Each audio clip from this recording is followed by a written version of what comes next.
Joining us now is TMZ training or TMZ insider trainee, perhaps, and BYU basketball alumnus, the radio analyst for the Cougars on BYU Radio, Marc Durrant, a man who said the following on Saturday night. Elijah was almost perfect. I mean, he almost got translated tonight, Greg. He was almost perfect, and that was fun to watch. Mark, you've watched a lot of basketball. We saw a first in BYU history on Saturday night. Eli took 9 shots, attempted 9 free throws, and scored 28 points. Efficient doesn't feel like a good enough word to describe his performance. What other words would you use to describe that game on Saturday night? Yeah, I mean, that was pretty amazing. I'd go with smooth, not smooth, smooth with a V. That's like ultra smooth. I mean, he is it's mesmerizing watching him play. He kind of reminds me of my brother Devin a little bit in that everything was just so smooth, and he'd play 40 minutes and have 35 points, and like his hair wasn't messed up and he wasn't sweating. I mean, I think he used to make the other teams mad because if you're going to do that to us, at least make it look like you worked hard to do it. And that's the way with Elijah. He's just like, I mean, there's never once I think, man, he's super fast, or man, he can jump really high. It's just like, I mean, it's like riding in a really nice car going 80, and it's just like you feel like you're going 30 because it's just such a smooth ride, and everything he does, I mean, it's controlled and confident, and there's not a hitch in any part of his game. So I'm going to go smooth. That's a new one for you guys. Yes. Bigger contributor to his success this year, the new scheme or the health of his knee? Well, the health is number one. I mean, absolutely.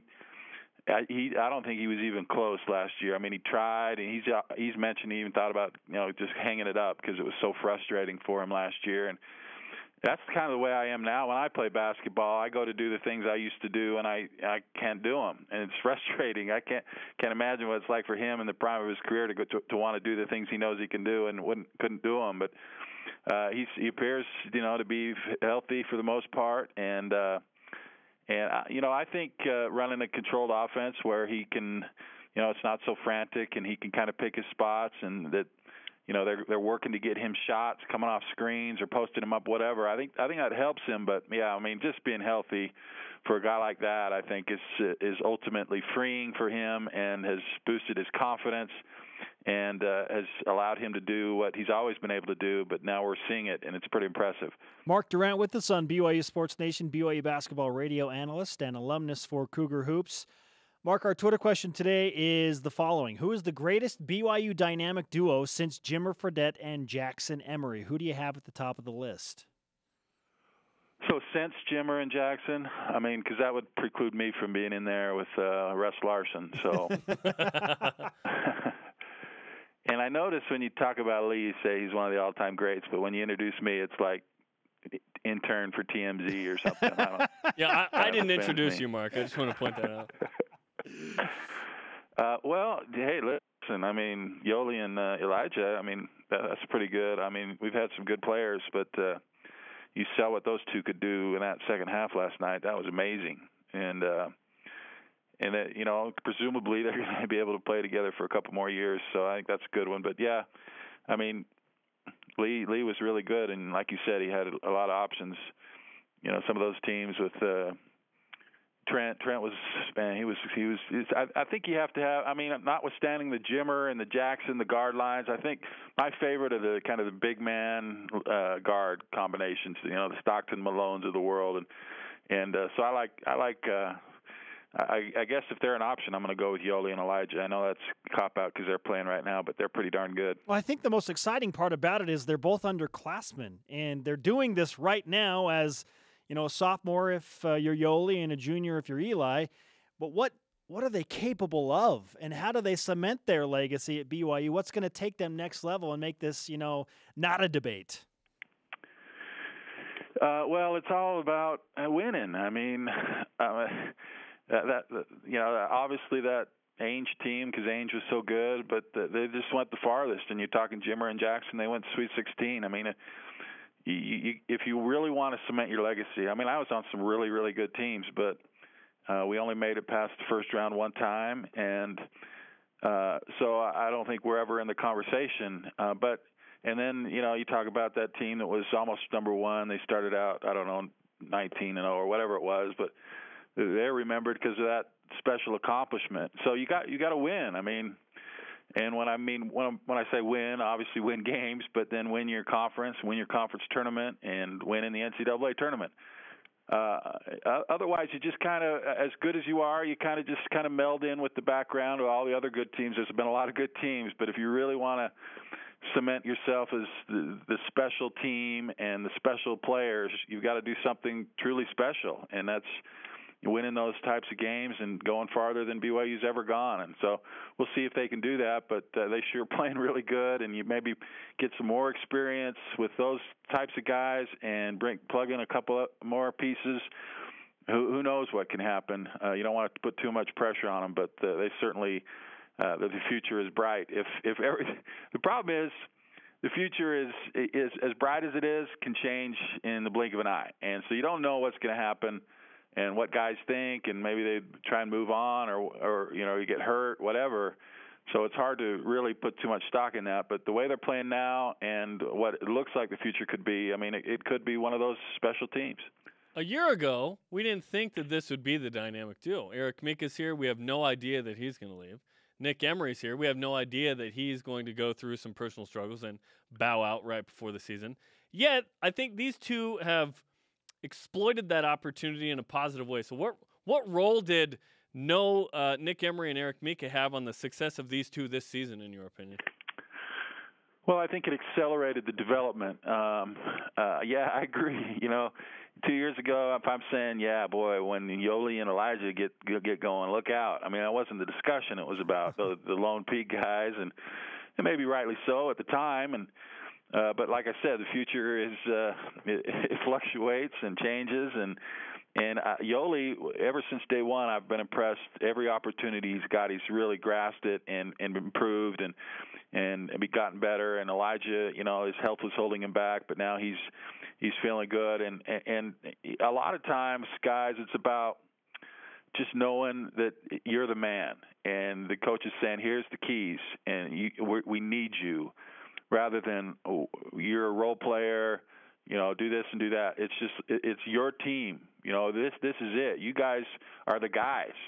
And when you have that freedom and confidence, it makes a big difference. And I think we're seeing it with those two. And the accelerated progression is partly because you don't have Eric Mika in there, and you don't have Nick Emery for Elijah, and you could just kind of say, this is your team, and it can really make a difference for players.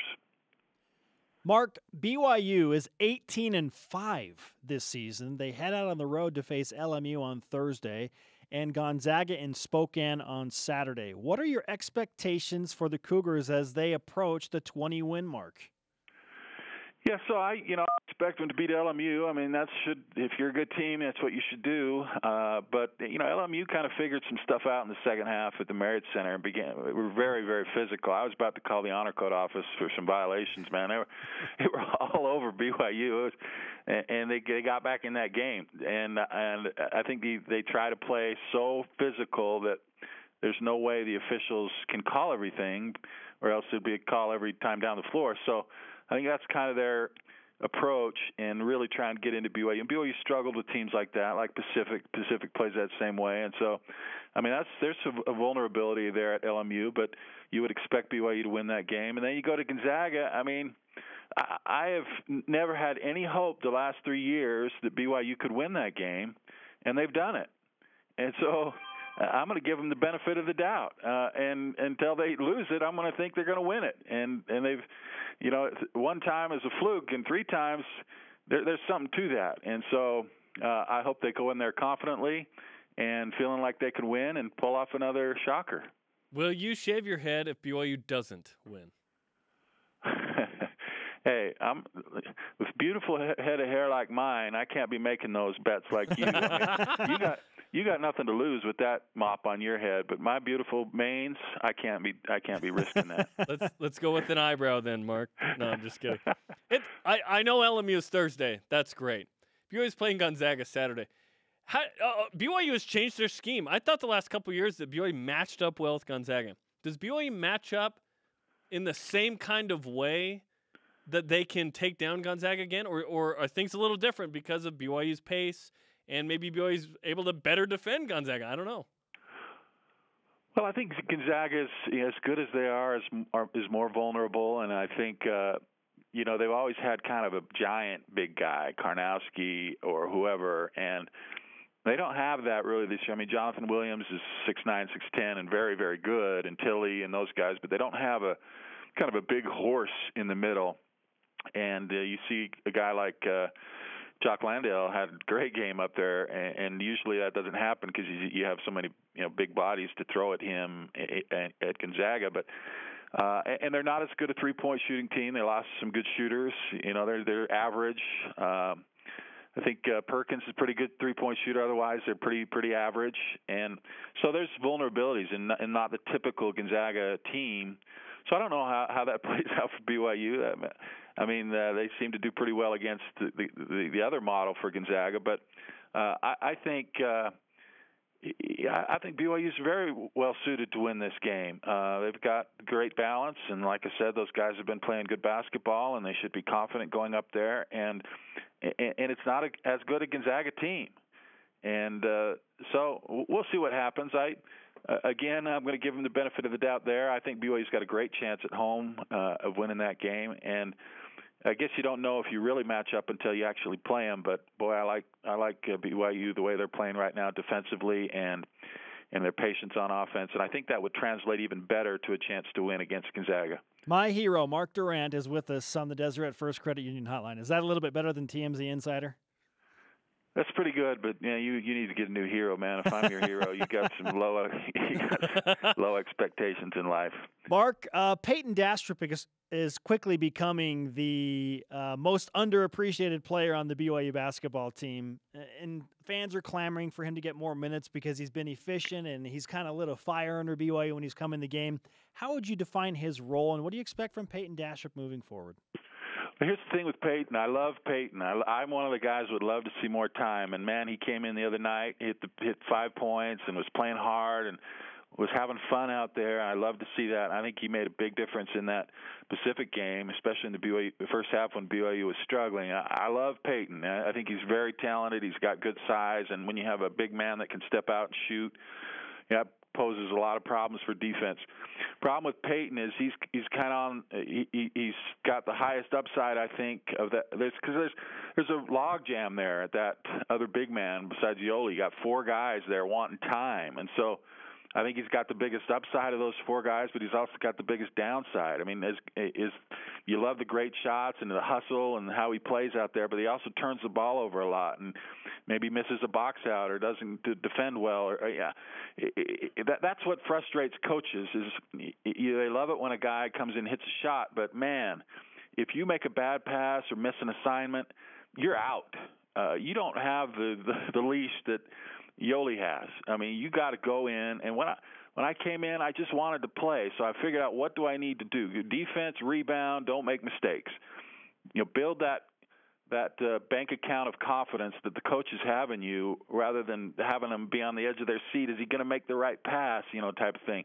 So he brings a lot of energy, a lot of good things, but he also makes some mistakes, and that's what gets him out of the game. So you need to try and minimize the things that the coach is going to. You're going to give. You just don't want to give the coach heartburn. Just make his life easy, and just don't do the things that he wants you to do. Don't do more or less, and just be that role player. And a lot of it, guys, is practice. I mean, I don't know how those guys all compete in practice, and that's really where you earn your floor time is in practice. So I don't know if Dalton and Luke and Zach are just better than Peyton in practice. I mean. You need to earn that time. So I don't know that aspect of it, but I love Peyton. I think he's extremely talented. Go in, do your thing, but try and be a little bit more under control and not do the things that make Coach's hairline look like mine. And just, play solid, don't make mistakes. And if you do that, it's hard to keep a guy like that off the floor. Always a pleasure, Marc. Fantastic stuff. Follow him on the Twitter machine @DurantMarc. I guarantee you will laugh at his tweets. We'll talk to you again soon, man.